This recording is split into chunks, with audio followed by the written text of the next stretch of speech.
Hello everybody, Matthew Armstrong here on day 53 of our 90-day transformation process from mediocrity to mastery. And it's a pleasure to be speaking with you again today. We're talking about leadership, right? Becoming the leader, realizing the leader within yourself, and then also how to grow companies and how to employ the right employees and various things like that, you know. And what we're simply talking about now is making sure that whoever you employ has their highest values are being served by their job position and their job duties, etc. Which is really important, or else the employee is going to be unmotivated, uninspired, and generally maybe not stay very long. You know, that was one of my things. Whenever I had jobs, I never stayed in the job very long because my highest values, you know, weren't being met by the jobs that I could get. You know, none of the jobs I had wanted to let me travel for 3 months of the year. You know, it just wasn't the way it was. Unless when I was actually in the Royal Marines, then I was actually able to travel at least 3 months of the year. I was able to stay there for 5 years in that position, because in that arena, because it actually served my highest values for growth and many different things for a long time. So it was great. But then doing jobs after that, it's like, okay, you have 21 days holiday or 28 days holiday per year, and that's not enough for me. You know, I need more than that. I need to travel more, and there was not enough growth in any job I had. It's like, okay, is this it? Is there no more growth? I can't spend I can't spend 40 or 50 hours a week doing something that doesn't allow me to grow in some way. So I couldn't stay in jobs for very long because of that, you know.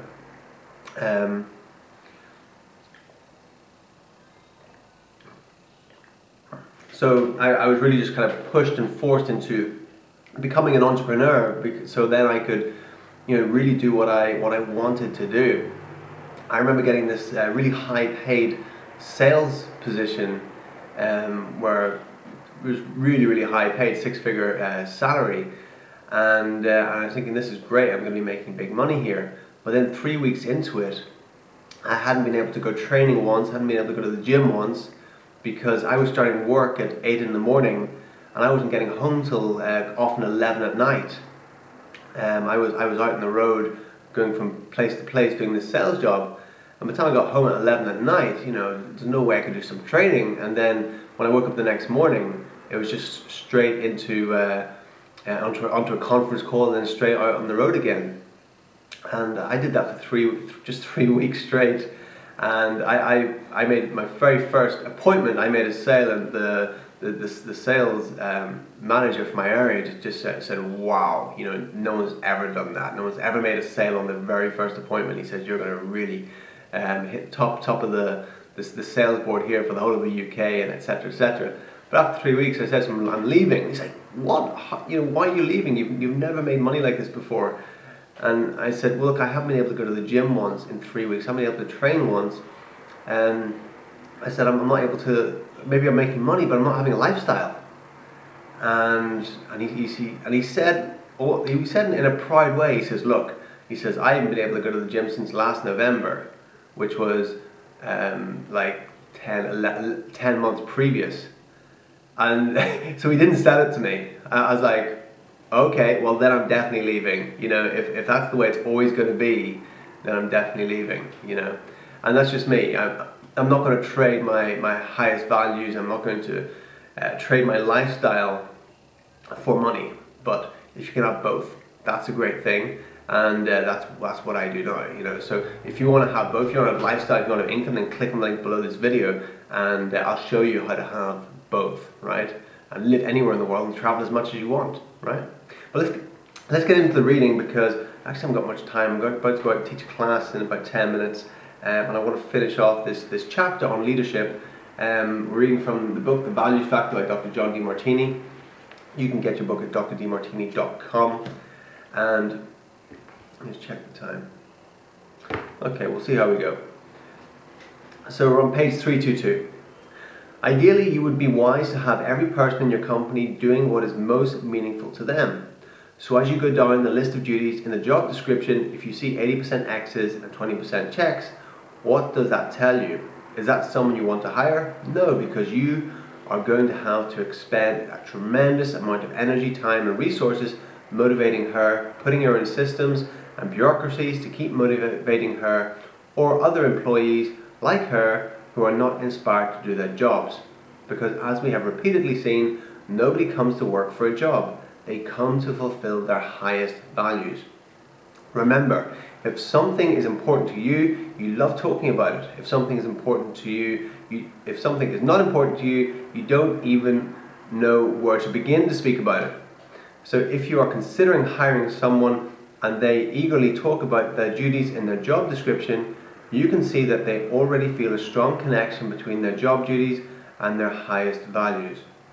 If they can't tell you how the work laid out in their job description will help them fulfill their highest values, then you can see right away that they are not inspired because they have gone blank.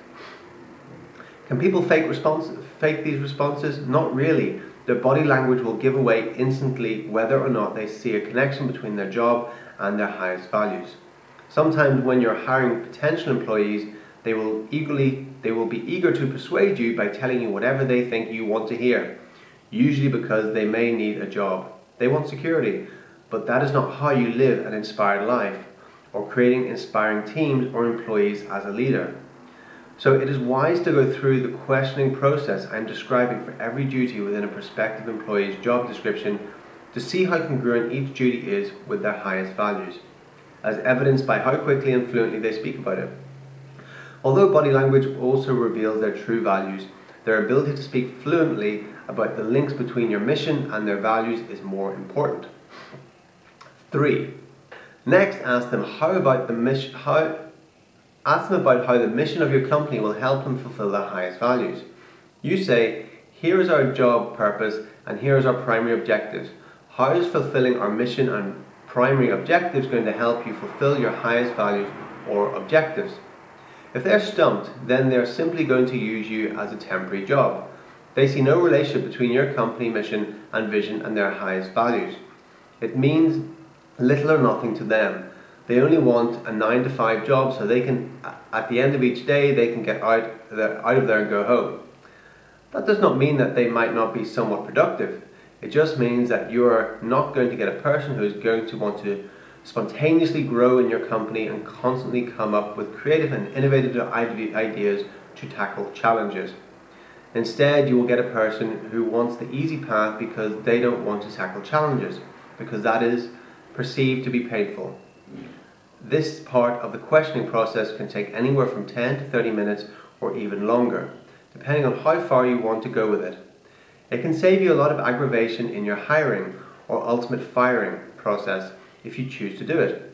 It is a way of confirming congruency. Congruency is the key to leadership and productivity. And it is wise to recognize that leadership is not just at the top of the company, leadership is in every department, every component of your company. 4. Finally, imagine that you're in the final stages of hiring someone. You really think that this is the candidate for the position. You have tested their skills and you have made sure that their highest values will be met by doing the job you want to hire them for. Then you ask them this question. If I wrote you a check for 10 million and you never had to work another day in your life, what would you do? That's a great question, because if what they tell you doesn't even remotely match what their job description, you just say, thank you, that will be all. Why would you hire someone who doesn't have a dream to do what you need to be done? This question is definitely worth taking a few extra moments on, because if you're hiring a manager, I assure you that they're going to manage your business according to their highest values. So if you and your company's highest values are primarily focused upon efficiently serving the world and maximizing brand awareness and profits, but their highest value is on social causes or on spending time with their family, they are going to tend to direct the people they manage in their own direction without even being conscious of it. Even though they say that they are going to build the company and build a profit and everything else, they're still going to live and lead according to their own highest values. That is why it is worth knowing what their highest values are. This is another key dimension of the power of the values factor.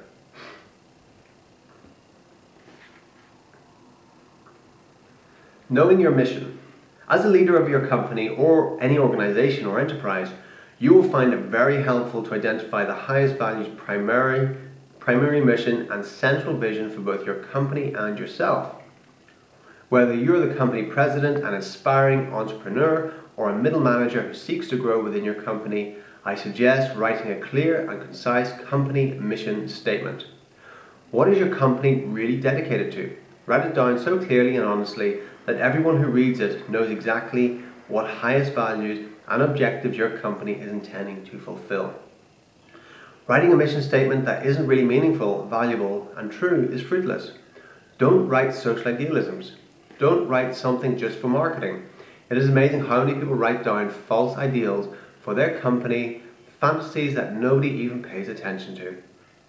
Maybe they hired a consultant to write up a company mission statement that sounded savvy to the marketplace but had no heart and meaning to anyone within the company.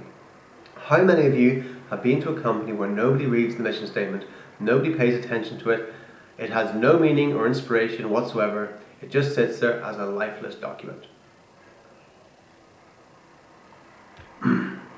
That is not what a business mission statement is for. A business mission statement is meant to express what the core of your highest values and intended culture is about. It ideally reveals what you're dedicated to as a leader and what your life demonstrates, and of course what your company culture demonstrates as truly most important. As mentioned previously, I once worked with a gentleman who had founded a paper company and who was, after many decades, still working as its CEO. I asked him what had inspired him to found and build his company. He told me that when he was a child, his parents were poor. Due to changes in government and school policies, he was able to be sent to a religious school in the rich part of town, where he was one of the boys in his classes who didn't have paper. At the end of the day, he would go to the trash cans and take paper that wasn't written on, and then he would make his own paper pads so he wouldn't be humiliated going to school. As an adult, this man went on to found a paper company that became one of the largest in Australia. His true inspiration was to make sure that no child would ever be without paper as he had been. The void of his childhood's relative poverty had inspired the value of his great service later on. But eventually his company became so big and time-consuming that after a while he forgot his vision. He only remembered it when I asked him what had inspired him and given him his start. When you lose conscious sight of the true highest values behind what your company is dedicated to, your company is likely to plateau. When you're clear about your highest values and acting congruently with them, your clarity of mission can inspire your entire company. Once we recaptured this man's original vision, his company became more animated, productive, and profitable. In less than 6 months, he recaptured market share of his company. He had been blaming his company's difficulties on external factors, but company problems are seldom, if ever, truly due to anything from the outside. Most problems come from within. So I suggest that you and every one of your employees ask, for the sake of your organization, how do my job responsibilities and how do the mission and vision of this organization help me fulfill my highest values? Don't stop asking that question until you unveil a long and strong series of truthful and meaningful answers. Don't lie to yourself by saying you don't know or that you can't find them. Go and find them. Getting business leaders to link their own job responsibilities with their highest values is one of the most important jobs when I consult, because the second they make this link, their work ethic, leadership capacities, and productivity escalates. That's because they are once again fulfilling their highest values. It is wise to review your company mission statement every quarter and masterfully communicate it in congruent ways to all the employees in your company according to their job descriptions. That might take some strategic thought and a bit of time, but it's worth it. That little bit of time spent more than pays for itself in productivity, and productivity increases as a result. If you don't see how every single one of your job duties help you to realize your vision and fulfill your highest values, the gaps in your vision will hold you back from your greatest possible vitality and productivity. On the other hand, once you recognize that your highest values and your work are fully congruent, your energy and leadership influence soar. I once presented before a real estate company that had dozens of separate offices through New Zealand. We spent almost 3 hours doing a vision and values linking exercise with the leaders and their employees. First, we identified the company's mission, its overall hierarchy of values, and its primary objectives. Then we identified the highest values of each employee who worked within the company and his or her specific job duties. Finally, we linked each person's job duties and the company mission to each employee's highest values. Throughout the company, gratitude, love, inspiration, and enthusiasm immediately rose for both the leaders and their employees. Once employees can see that they can fulfill what is most important to them, they take ownership of their position. That is worth a lot of money. It lowers overhead, solves a lot of management frustrations, gets more done in less time, and creates innovation and competitive edge and advantage.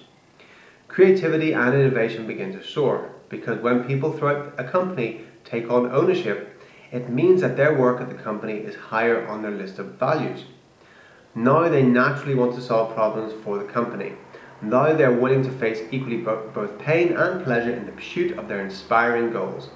They start innovating and everybody starts working toward getting more efficient instead of the person at the top always having to come up with the decisions of how to make everyone efficient. Everyone has a unique set of values. No two people have the same. Money is an important medium because it allows us to exchange one person's value for another person's value. But money may not be the most inspiring reward for everybody. So it is wise to find out each employee's highest values to be able to get the most out of them. The moment you communicate in a person's highest values, you get the greatest and most productive results. Alright, so that ends our reading for today. I want to get to the end of the chapter, but there's 4.5 more pages to go, which we'll just complete that on Monday morning. It is now the weekend.